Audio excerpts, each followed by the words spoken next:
Hello out there, everybody. Welcome to my channel. Please, allow me to start off by saying that as far back as I can remember, people have said one consistent thing about me. He's in his own world.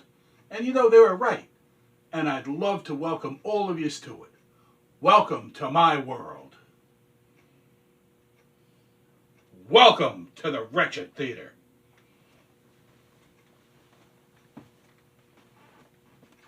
Enter at your own risk. Hello, everybody. Terrible T here. Come on, you know me. You met me at the opening. Why don't you come on in? Take a seat. I'm sure you wonder what this is all about, so let me fill you in. The Wretched Theater is a place that's kind of sort of designed for baby boomers like us, monster kids like me, but all in all, it's made for anybody at any age that wishes to be entertained. Now what we're going to do here is, I'll show you some cool stuff from my collection, and don't get jealous.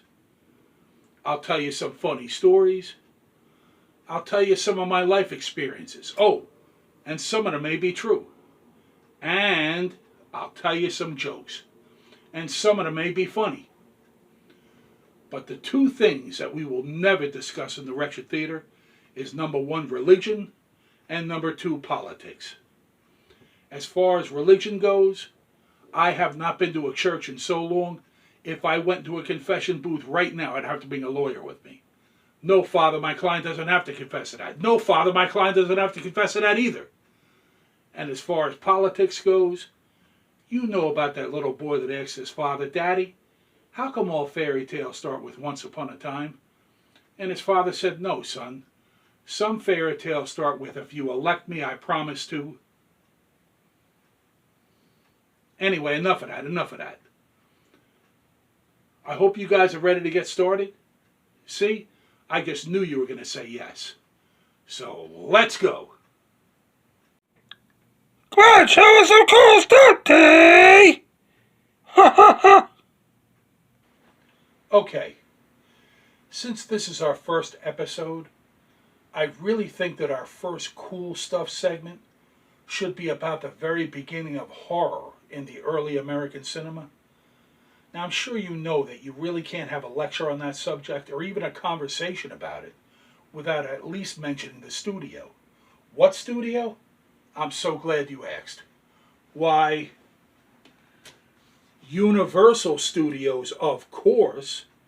You know that iconic immortal studio that brought us those classic monsters that lived in our closets when we were kids.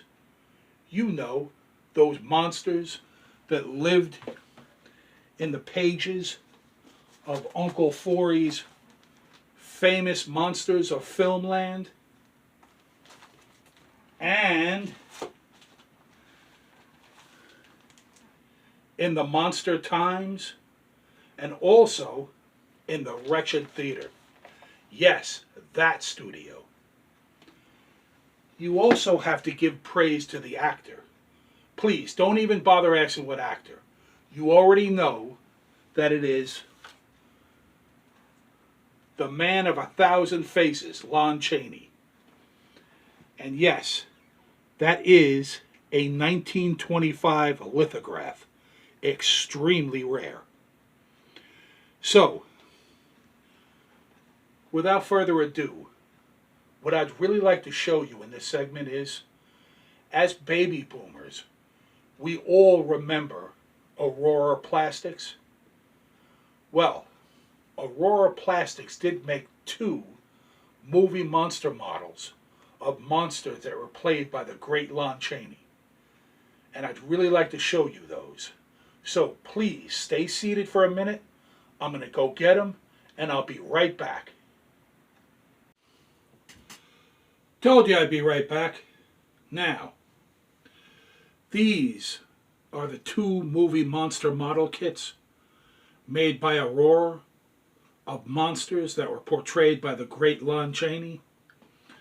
We have The Hunchback of Notre Dame, 1923, And we have The Phantom of the Opera, 1925. Now, since we're talking about the early American cinema, I'm sure everybody out there realizes that these are both silent films. Now, I don't know if you've seen either one of them or both of them, but let's take into consideration the fact that almost all of Lon Chaney's films are destroyed and completely lost forever, which is a real shame.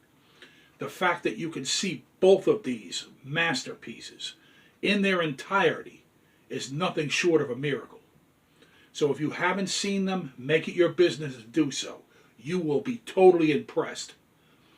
Anyway, back to the model kits.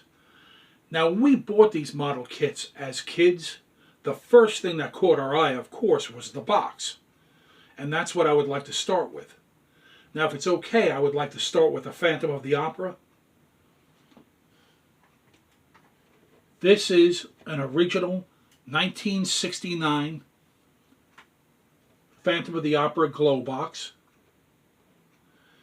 If you take a really quick look at this corner, you will see that it clearly states Universal Pictures. Yes, that studio. Now, the box art was done by a commercial artist named James Bama, and I have to say the truth, his artwork is striking, to say the least. A little side note, when I was a kid, this was the only box that really scared me. I mean, he is striking looking. Now, as far as the likeness of Lon Chaney, I would have to say it's very good. I kind of think that James Bama used The Phantom of the Opera in a James Cagney film called The Man of a Thousand Faces. Now, if you're a Lon Chaney fan like I am, you should make it your business to see that film. Great movie. It's very well done. It came out in 1957. When this model kit came out, that movie was about 5 years old. So that would have been the most recent depiction of the Phantom of the Opera that the public had seen. So I'm kind of thinking that James Bama used that likeness for his box.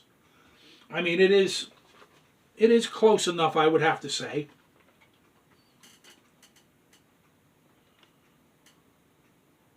But it's very well done. Anyway,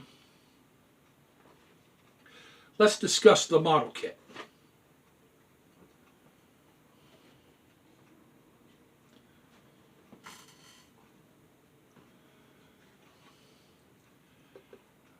This is an original 1963 Aurora Phantom of the Opera model kit. You can tell in two different ways. First off, if you turn it over,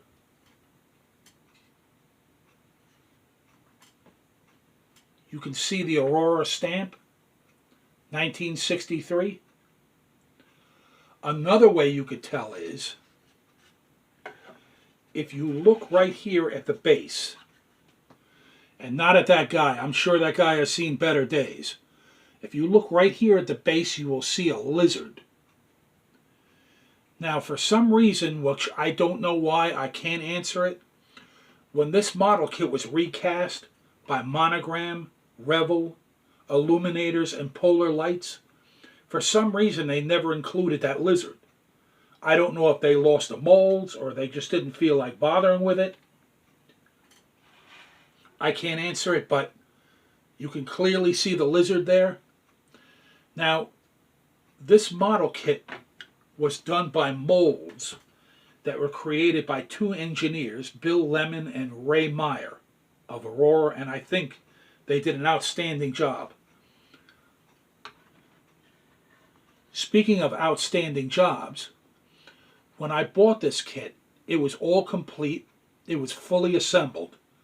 However, it was really badly painted.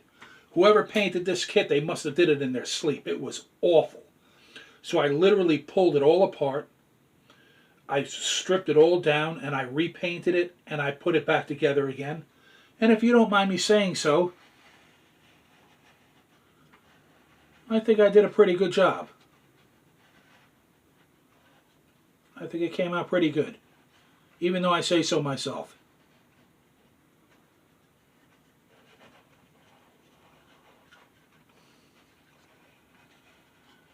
And I don't know if you have this model kit, but don't be jealous because mine has the lizard and yours don't. Anyway, speaking of Universal Studios, I don't know if you're aware of the fact that Universal did produce another version of this film. It came out in 1943 and it was done in Technicolor. It starred the amazing Claude Rains, who I have a great deal of respect for. However, I was totally unimpressed with the film. I don't even know why Universal Studios even bothered to make it. I hated the 1962 Hammer Herbert Lom version. I thought that was a total waste of time. Unfortunately, I've never seen the Andrew Lloyd Webber play on the Broadway stage. However, I did see the filmed version that was broadcast on HBO. I have to say it was visually stunning. It was an amazing production. The only thing I couldn't wrap my fingers around was when Christine Day, when she pulled the mask off of Eric the Phantom. I don't know what it was, but he actually wasn't that bad looking. I mean, did Weber even bother to read the Gaston Leroux story or see any pictures from the Lon Chaney version? It's my understanding that the premise of the story is that Eric was so hideously ugly, if he looked at a train, it would take a dirt road. I mean, when she pulled that mask off, not only was he that bad looking, he was actually pretty good looking. I wish I was as good looking as he was. If I was, I'd be scoring chicks left and right. I'd be playing Ride the Baloney Pony all over the place. I'd be like, you know what? Someone stop me. I'm getting off the subject here. I'm talking about this. So anyway, this is an original 1963 Aurora Phantom of the Opera model kit, all complete. And I hope that you're impressed with it. Now, let's move on to the Hunchback of Notre Dame. Once again, let's look at the box. Once again, the box was done by James Bama. If you look at this corner right here, it clearly states Universal Pictures, Universal Studios. Now, you have to know this. I am telling you, this is definitely going to be on the test. At the time that this model kit was produced, there have been several versions of this movie that was released, and it starred many actors such as Charles Laughton, Anthony Quinn, just to name a few. However, the only Universal Studios version that was released at the time this model kit came out was the 1923 silent Lon Chaney version. Now let's take a look at Bama's artwork. Is that Lon Chaney? I would have to say that's a definite no. Not that his artwork is not striking, but I wouldn't. To me, it looks like an old woman that doesn't feel very well. But that's just my opinion. I mean, it's great artwork. I also love James Bama's depiction of Notre Dame Cathedral. Now, before I go any further, please, you're going to have to excuse my pronunciation of Notre Dame. I know that everybody pronounces it as Notre Dame, and I'm not trying to get all snooty and Martha Stewart on you now, but you have to understand that when I was stationed in Europe, I actually took a tour of Notre Dame Cathedral, and I am here to tell you it was overwhelming. It was massively awesome. And unfortunately, I use the word was because of that fire in 2019 that destroyed it. Incredible. But it is my understanding that they are in the process of repairing it right now. And I truly hope and pray that they're going to be able to one day bring it back to its original splendor. Because Notre Dame Cathedral is one of planet Earth's greatest treasures. Such a shame, that fire. But anyway, I love Baumer's depiction of Notre Dame Cathedral as a wooden shingle tool shed, which Notre Dame Cathedral is anything but, believe me. Well, anyway, that is the box art by James Baumer. Now let's look at the model kit. Once again, the model kit was produced by Molds, created by engineers Bill Lemon and Ray Meyer. And I'm not going to question their ability. I mean, it's okay. It's sort of kind of Chaney-ish, maybe. To be honest with you, I think it kind of looks like Elvis Presley when they found him dead in the bathroom in 1977. That's terrible. No, but it's adequate, I would have to say. I mean, I love this model kit. I had this when I was a little kid. Now, when I bought this model kit, it was all complete. It was fully assembled. However, once again, it was really badly painted. If I remember correctly, it was painted with yellow, red, blue poster paint. And it was missing the nameplate, which I had to find, which wasn't easy. But I literally pulled the whole thing apart. I stripped it all down, and I repainted it, put it back together again. And please,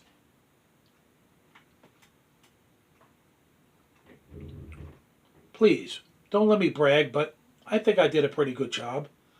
Once again, this is an original 1963. You can tell there's the Aurora stamp, 1963.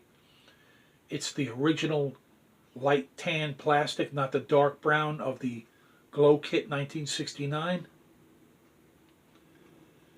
And there is a little known fact about this character. His name was Quasimodo, and he was the bell ringer of Notre Dame Cathedral. And he had developed a new way to ring the bell. What he would do is he would run real fast and slam his face into the bell. Back up, run real fast, slam his face into the bell. And the bell would ring real loud. He became famous throughout Paris by ringing the bell just that way. One day, the Pope decided he was going to visit Notre Dame Cathedral. Quasimodo was so enchanted and enthralled that he was going to get to meet the Pope. And when the Pope arrived, Quasimodo ran as fast as he could. He ran up to the Pope. He presented himself. He said, "Your Grace, it's me. It's Quasimodo." And the Pope looked at him and he said, "I don't know who you are, but your face rings a bell." I know, it was terrible. But you did listen to that whole thing. Now, once again, these are the two movie monster model kits of monsters that were played by the great Lon Chaney. And I really, truly hope that you liked it. I hope that you were impressed. More importantly, I hope you had fun. What do you say we move on to the next segment? I knew you were going to say yes. So, let's go. The really rad bad dad joke.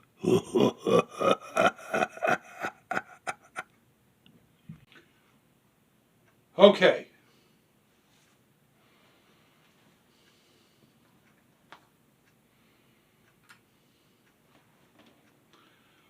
What does a watch do when it's really hungry? It goes back 4 seconds. What? You didn't get it? If you ate a plate of food and you're still hungry, you go back for seconds. You're lucky that joke wasn't on the test. How did you not get that? Don't tell me it was over your head. No, that's the joke about the ceiling. That's over your head. No. Don't even try to joke about the floor. That's really beneath you. And it was definitely not one of these. You know what that is, right? That's an inside joke. Oh! It's soaking wet. Ow.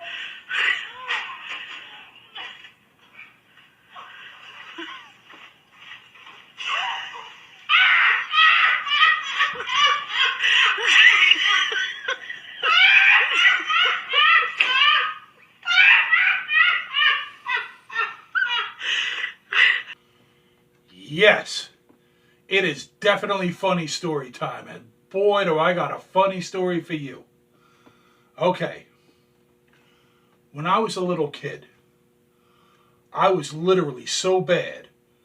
My parents used to ship me off to spend the summers with my grandparents, and my God, did I hate sleeping in that graveyard. No, but for real, when I was a little kid, for a long time, I thought that I was God. I thought that I was the Messiah himself. Every time I go somewhere, my neighbors would say, "Jesus Christ, are you back here again?" Anyway, that's neither here nor there. My funny story for you today is, once again, when I was growing up in Glen Rock, New Jersey, a friend of mine, Stephen Kohler, he taught me how to burn things with a magnifying glass. When he showed me that, I mean, that was totally Star Trek.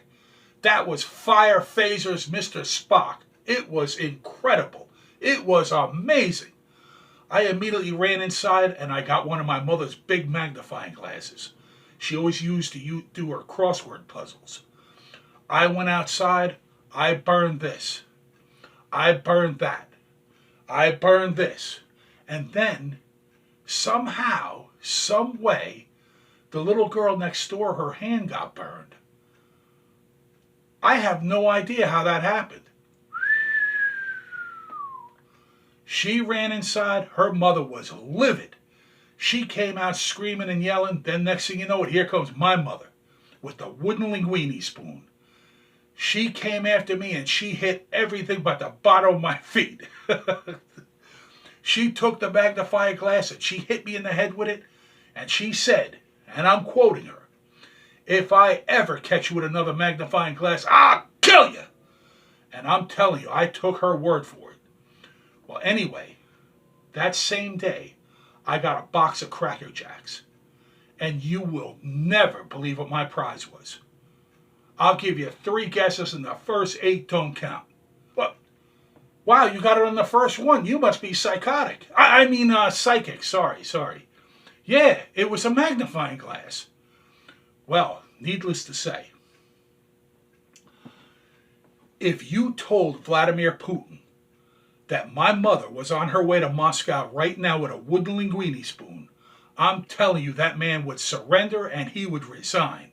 She would beat his ass. She was no joke with a linguine spoon. She was nothing less than a samurai. Anyway, taking her word for it, I kept it in the prize pouch to make sure she didn't find it. So anyway, to cut the story in half, about 3 months ago, I'm going through my comic book crates to bring some comic books to work. And would you believe me if I told you, I found it.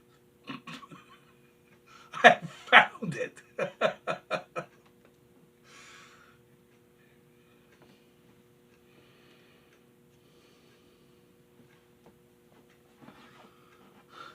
Yes, it's still in the prize pouch.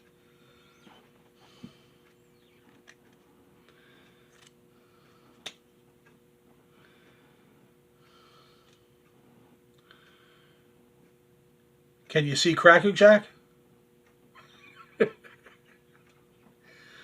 Anyway, for all you non-believers, this is 1000% a Cracker Jack's magnifying glass. Come on now. That was a funny story. Well, what do you say we move on to the next segment? You see, I just knew you were going to say yes. So, let's go. Oh, now it's time for Terrible T's Warped Words of Wisdom. Oh. Hello, everybody. We've come to the end. This is the segment of the show where I try to instill just a little bit of wisdom into your life. Everybody knows the old saying that you are never going to be younger than you are right now. Another old saying is, do not resist growing old because not all of us in this world will have that opportunity. And everything that's going on today, it's never been truer than it is right now. Keith Richards once said, nobody wants to get old. But then again, nobody wants to die young either. Now, my words of wisdom to you are, unfortunately, all of us have to grow old. But fortunately, none of us have to grow up. Now, you think about that for a minute. And while you're thinking about it, I want to thank everybody for stopping by. I want to thank everybody for sharing a little of their valuable time with me. I sincerely, truly hope that you had fun. And until next time, and there will be a next time, I'm out. Here's to all of yous. Thank you so much.